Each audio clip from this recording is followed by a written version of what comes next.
Hi, this is Nikki, and I'm here to share the messages that I get from Spirit and from all of our higher selves that are on this journey to unconditional love. And so, what I wanted to share was some things that I saw in healings yesterday, and what the energies are that were coming through, and also I'm going to share some things that people have sent me. And so, first thing is that I was seeing a combination of things yesterday, but very powerful, again, analogies of what's going on. So the first thing was I saw sibling twins again in past life. So this is a very common theme where sibling twins, you have been sibling twins in a past life, and you're separated by whatever reason. And it's about the pain of loss, because if you're imagining, that when you're a twin, you're actually born and created together, right? And literally, if you're a sibling twin in the womb. And so that pain of not having that person next to you, it's very deep rooted. And so that's what, that loss is still imprinted in your energy field. So interestingly, that was one of the healings. But another lady had sent me this, which is why it just goes to show how much our higher selves are all working together. Because she sent me an email and she said, I was just listening to this motivational speaker and felt compelled to share this story, and that really touched me, and it made me cry, as I feel this is really relevant to what's going on with us and our twins right now. She said, he was telling the story about two premature twins who had to be separated and both put in an incubator. One of them was weak and their body was failing, and the other one was strong. One of the nurses decided to break the rules and took the weaker of the twins and put it with the stronger one into the same incubator. And as soon as they were reunited, the stronger twin put their arm around the weaker twin, and they began to heal and become strong again, and they both survived. So, really, really strong again about exactly what's going on with your energies, because at the moment, the divine counterparts are kind of like freaking out and running the other way.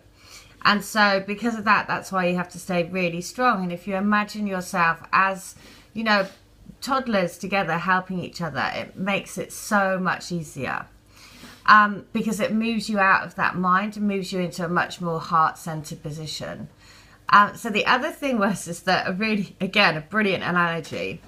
This was actually for a divine masculine. I was doing a healing, and they were the pair of them were in a big, those big sort of bubble balls that you roll down hills in.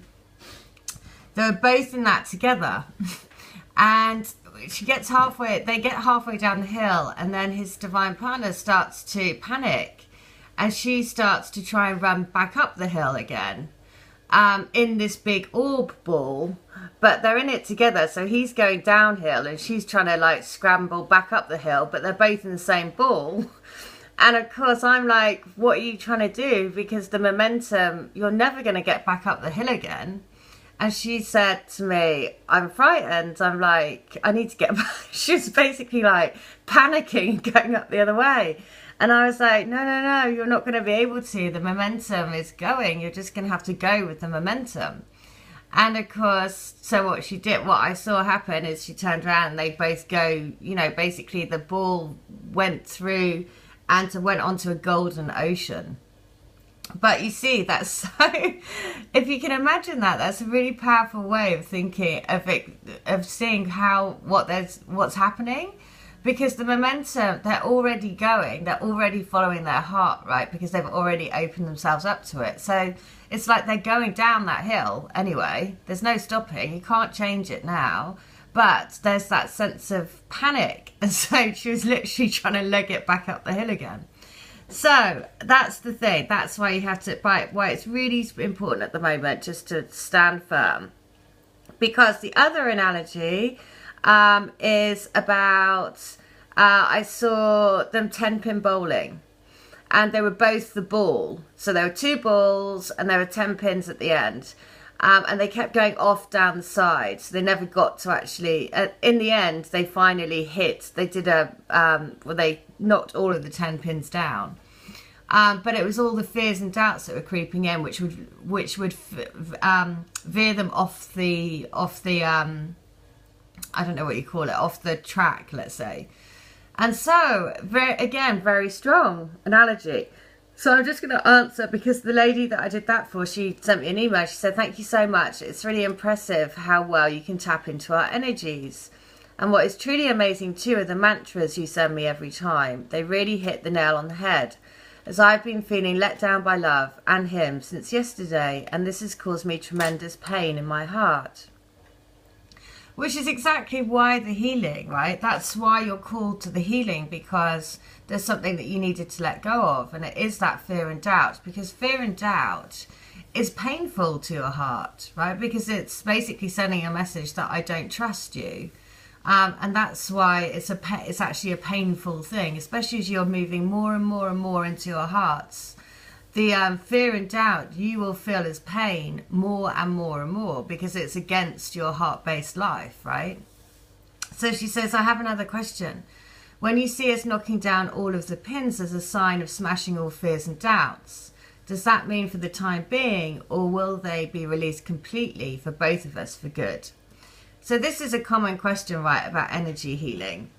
And so the thing is it's a constant daily process, you know. So the healing will unleash something for you, but then it's all about daily maintenance of your own energy field. Sometimes, you know, you need to go to a healer or somebody which will help you unlock that, because it will let you know what is going on.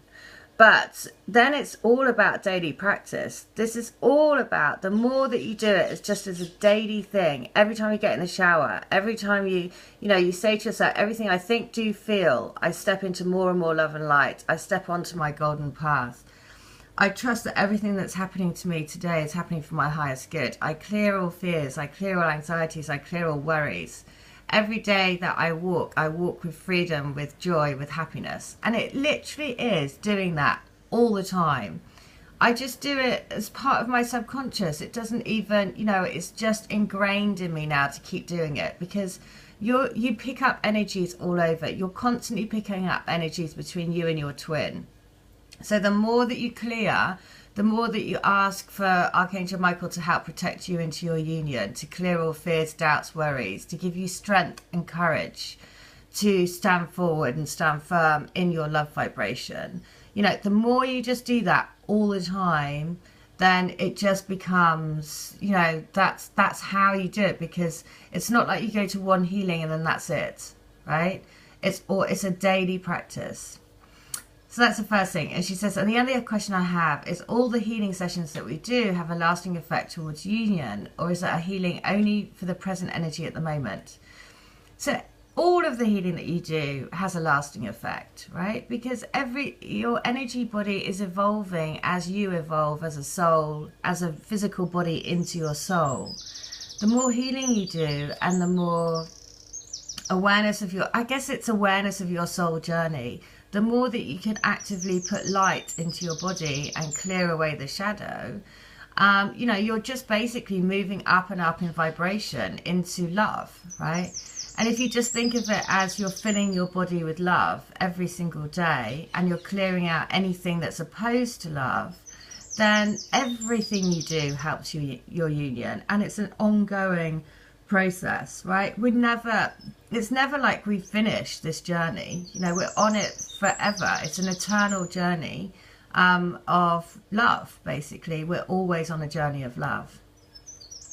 And she says, every time I get more intrigued about the role of energy healing like this plays towards union. Once again, Nikki, thank you so much. You've got a real gift. Well, you know, that's exactly why I started all the energy healing, because I was fascinated and I wanted to know more. I wanted to know more and more and more about my connection with my twin, because I couldn't explain it with my logical brain, right? So I had to go and find out for myself, which is why, you know, I've experienced it firsthand about the energy, and knowing that if I do it every day, if I miss a couple of days, and I don't clean, you know, if I don't actively think about it and, you know, step into golden light and, you know, actively do that, then fear and doubt do creep in, because we are living a human experience, which is why this is a challenging journey, right? Which is why if you signed up to it, then you are definitely a sturdy soul and an old soul, because, you know, it's all about moving out of those ego into the heart.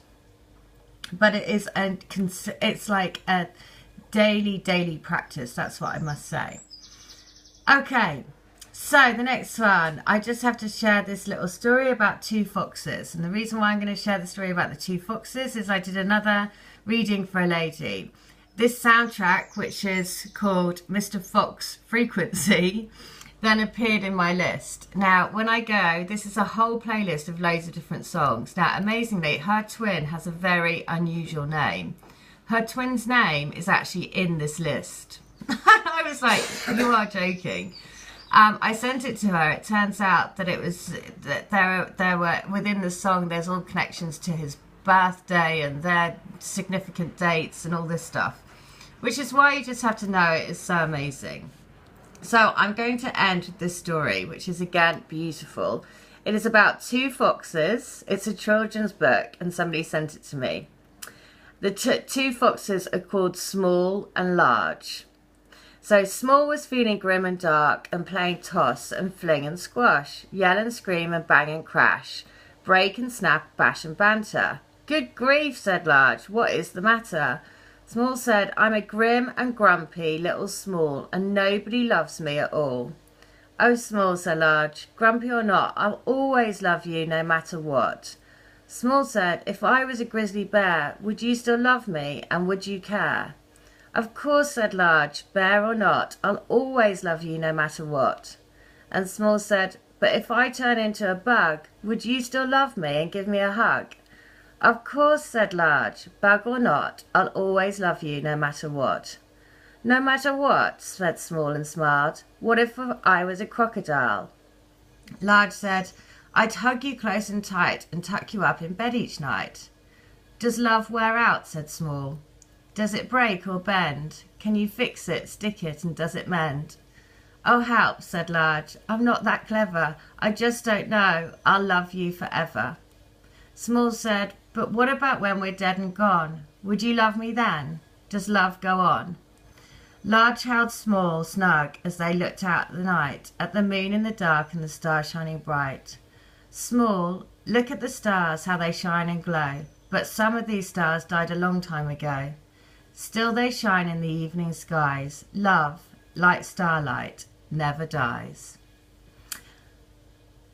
Well, there you go. Beautiful. I'm going to put this link into the description box. And just remember this. Keep spreading the love, because that is what they want for you.